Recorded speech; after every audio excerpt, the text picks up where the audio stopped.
first we'll be bringing out Alexandra Rosas, who most of you know writes the blog Good Day Regular People.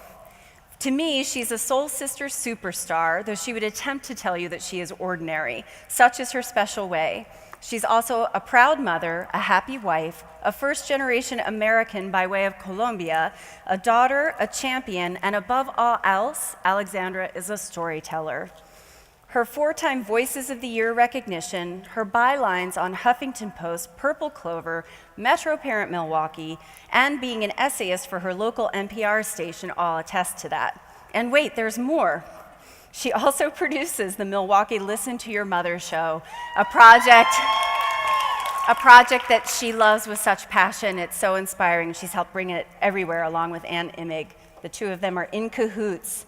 And last but not least, she's also performed with The Moth, the amazing roaming storytelling story. And get this, she won the Grand Story Slam champion for Milwaukee. So did I say storyteller? Right. Alexandra, please come out.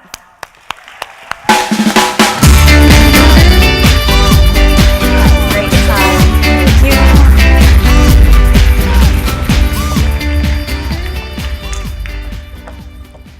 Hi, everybody. Thank you.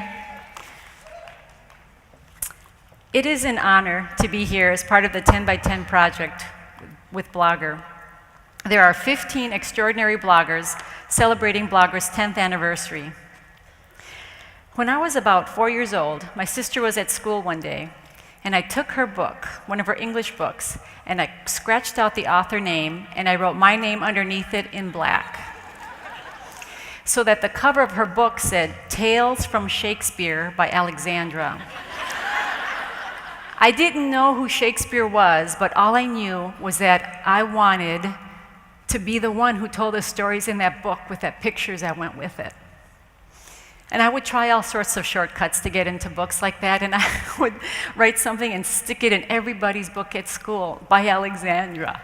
The Story of the Titanic, by Alexandra. I just wanted to be a storyteller. One morning in January 2010, I didn't even know I was taking my first step for that. I started blogging. I started a blog called Good Day Regular People. My kids named it for me. I hadn't done any research to know that you should start a blog with the letter A so that people find it quickly. I had no idea. So we started with Good Day Regular People with my little 7-year-old next to me. We Googled how to start a blog. BlogHer came up. I picked a theme, minimalist, and I began typing. And then I waited for the computer to explode because I thought, they're going to find out I'm not a writer. They're going to know I'm an imposter, and I shouldn't be doing this. So I waited for like sirens to go off, anything, but nothing happened. I hit publish, my first post went out, and then I got into like this fever about publishing. My first week of publishing, it was, well, I'm just going to tell you because the buzzword these days is being authentic, so I'm going to tell you. There's Good Day Regular People, and I actually had a carp at the top.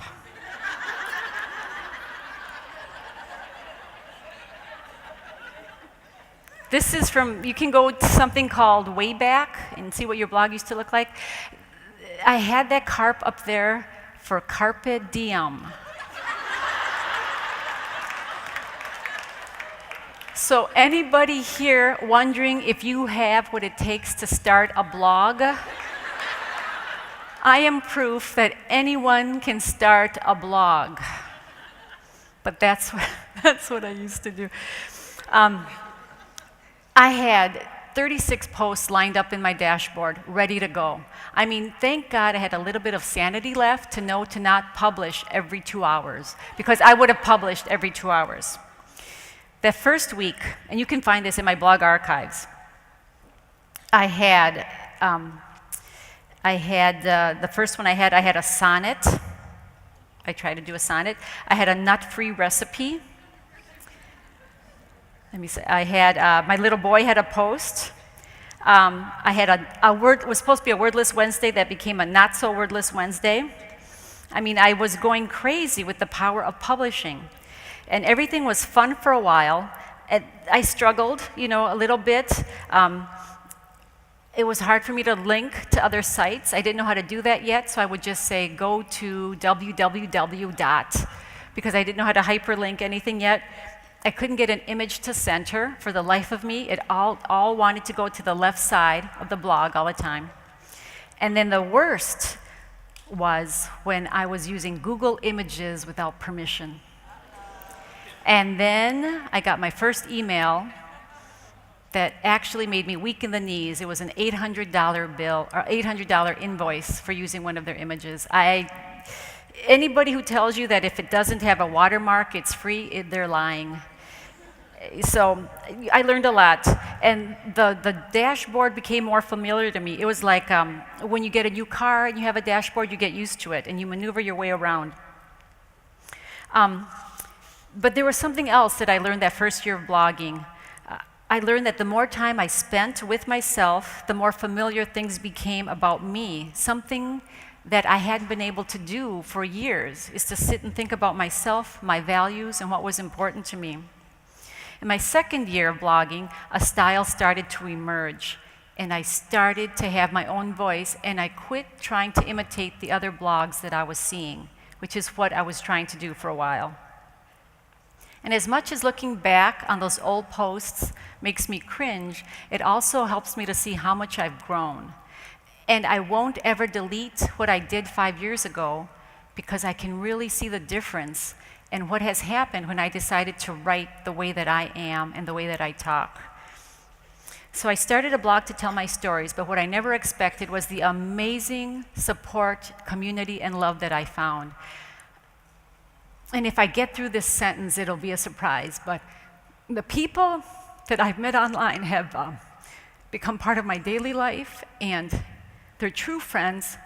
And we've had an incredible year in my family this year, and my internet friends, I don't even want to call them internet friends, but they have been there for so much, and they've become bigger than anything that I thought storytelling could give me. And when I think about these people, I want to cry, because they are truly the best on the planet.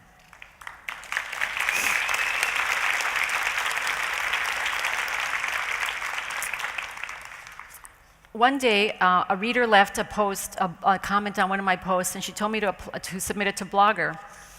And I thought, I don't know how to submit anything. I didn't know how to upload. My kids were getting me my music on my iPod, but I thought, I'm going to do it.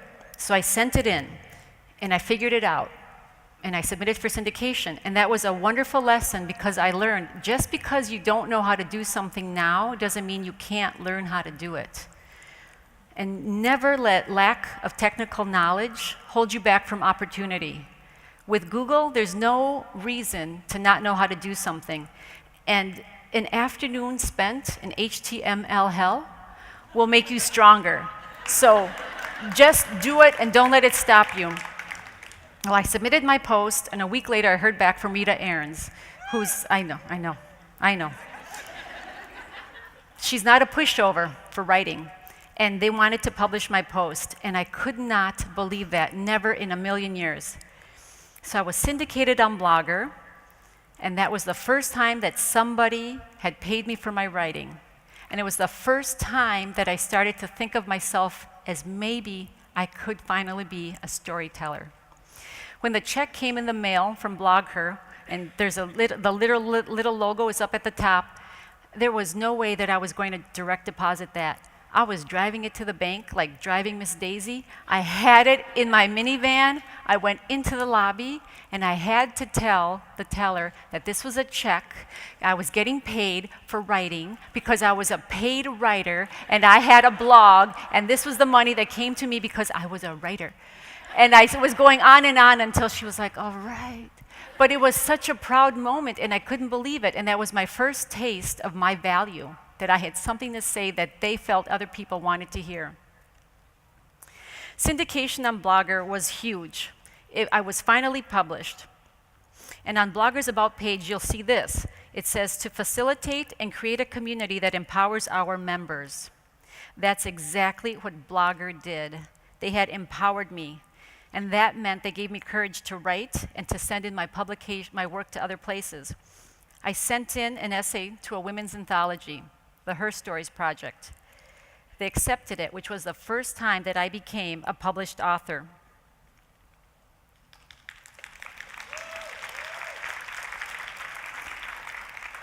I submitted to Huffington Post through a friend's help. I contribute to Huffington Post. I submitted to Metro Parent. They took my work. I tried for the Moth. I tried for everything. And there was a lot of rejection in there too, but I was learning to send my things out because I had sent something in before and it got accepted, so I had nothing to lose by keeping on trying. In 2011, I found out that I was going to be the community keynote speaker in San Diego, and I was to present in front of the world's largest social media conference for women. I read that email at 7 in the morning, and I had to spend the rest of the day at the book fair pretending that nothing was different in my life. And I just wanted to scream, I'm BlogHer community keynote. My kids are the only ones who really knew what that was about, but it was a huge thing for me. San Diego 2011 was my first BlogHer conference. When I arrived, my heart was already pounding, but when I walked into the conference lobby, I was not prepared for what thousands of women look like. And I was overwhelmed, and I panicked. And then I heard that same imposter voice from the first time when I published my first post, which was, who do you think you are? You are not a writer. You don't belong here. And I wanted to bolt, and I wanted to leave, and I went for the lobby door, and there I saw and met my first friend at BlogHer. It was Polly Pagan Hart from Lesbian Dad. Now, this woman didn't know me, but she must have read the terror on my face. And in this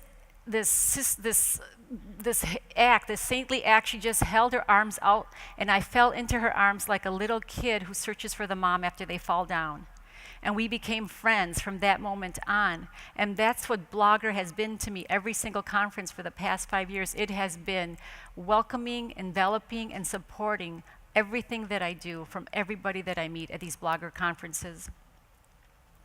Now, when I met Polly, and it may have been the evening sun that was setting behind her, but it looked like there was a halo of light around her. And I hung onto her arm, and she let me, and she had her wife there and her kids, and she just took me along. Oh, this is Alexandra. This is Alexandra. And she would set me down in a chair and do her things that she needed to do, and her family would just look at me, and I would just sit. I didn't know what to do with myself. By the second day, she let me go. You can go. Try some conferences, get a little lunch, but she let me hang on to her for those first 24 hours. That's exactly what BlogHer does. They give you your legs. Now, up until 2011, I had been explaining to everybody that all this good stuff that was happening to me on BlogHer was a result of luck. But that is a disservice to BlogHer, because BlogHer is a network of women who offer their knowledge, experience, and support. So I had to stop saying that it was just luck. In 2012, inspired by BlogHer, I proposed a panel for them. It was accepted. I had never done anything like that before in my life. But again, they believed I had something that people wanted to attend. 2013, I got even braver, and I proposed a BlogHer Room of Your Own. Again, accepted, and now I had spoken at BlogHer twice, besides the community keynote. Based on all of that positive experience, I reached for another star. I auditioned to read in a show sponsored by BlogHer. It's called the Listen to Your Mother Show in Madison, Wisconsin. I had never read before an audience like that. I had never performed my own work. But I went, I drove the 90 minutes, and I made the cast. Now, every time I've done anything like that, I've gotten jello legs. I've gotten what I call the terror shits. But I feel like I'm living. I feel like I'm alive. I feel like I'm doing what I tried to make myself do in Tales from Shakespeare by Alexandra.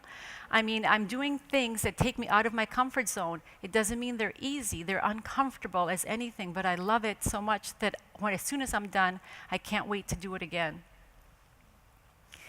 So after I did Listen to Your Mother, and after I presented at BlogHer, I pushed my limits to the sky.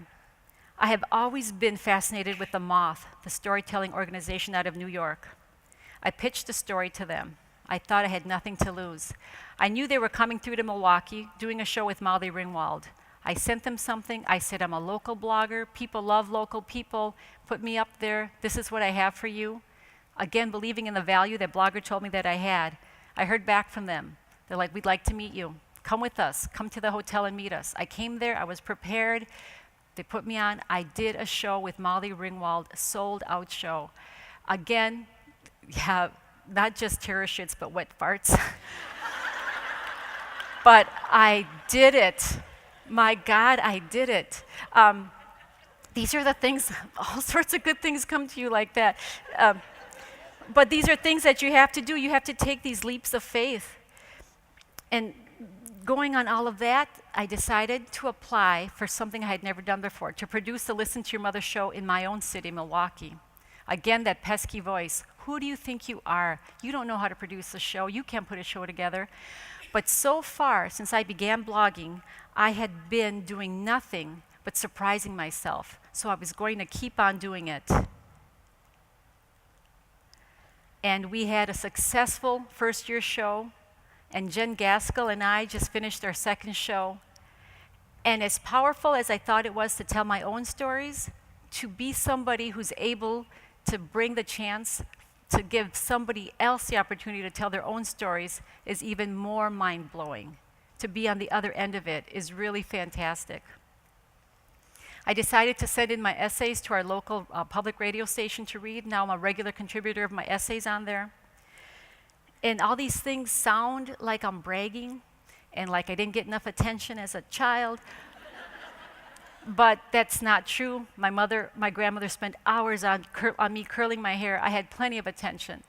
The thing is, what I want to say is that 5 years ago I began a blog, and all these things came from it because I rode the power and the resource that a BlogHer community is. They've been behind me for everything, supporting and encouraging me, and the first time they paid me for my post was huge and pivotal, and it made me change how I thought about myself. And I know that I am here not because of luck, but because of support, and because of possibility, and because of opportunity. And I am here because I'm a blogger who dreamed bigger things for herself.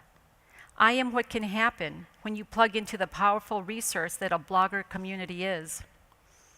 4 years ago, I taught myself to blog, and now I've got thousands of friends. And my kids think I'm pretending, but I really have thousands of friends. They're not computer friends like my husband calls them. They are truly friends who have been there for me in an incredible year that I've had. Before BlogHer, I had never been published, I had never auditioned, I had never presented on stage, and BlogHer gave me an opportunity for each of those skills, and I developed them. BlogHer has been pushing me forward, and not only that, but I owe BlogHer for introducing me to me. Because the more I write, the more I get to know about myself. Today, BlogHer asks, what will the next 10 years of blogging bring? Well, that answer depends on what you say yes to. Submit your writing for Voices of the Year the way I did. Send your posts in for BlogHer syndication. Propose your ideas for BlogHer panels and a room of your own. Reach out and connect. You have an incredible opportunity while you are here at this conference to meet a lot of people who are eager to help you. Continue to work and get your work out in front of people. The 10 by 10 presenters here were invited to give their stories. They are extraordinary people with incredible stories. I don't think I'm extraordinary as much as I am someone who represents the possibilities in all of us to do things we've never done. I rode the wave of confidence that BlogHer gave me with my first syndicated post. Their acknowledgement and recognition of my work translated into powerful belief in who I am and my value. 10 years ago, Elisa, Lisa, and Jory set into motion a world of community and opportunity for women in social media. They have encouraged and supported me and thousands of others, and because of that, lives have been changed. BlogHer taught me that just because I haven't done something yet doesn't mean I can't do it. So thank you, BlogHer, for a decade of empowerment, opportunity, true friendship, and support. You made me believe in myself and convinced me of myself. And you helped me find my people. And now I have people that I can share my love of Prince with.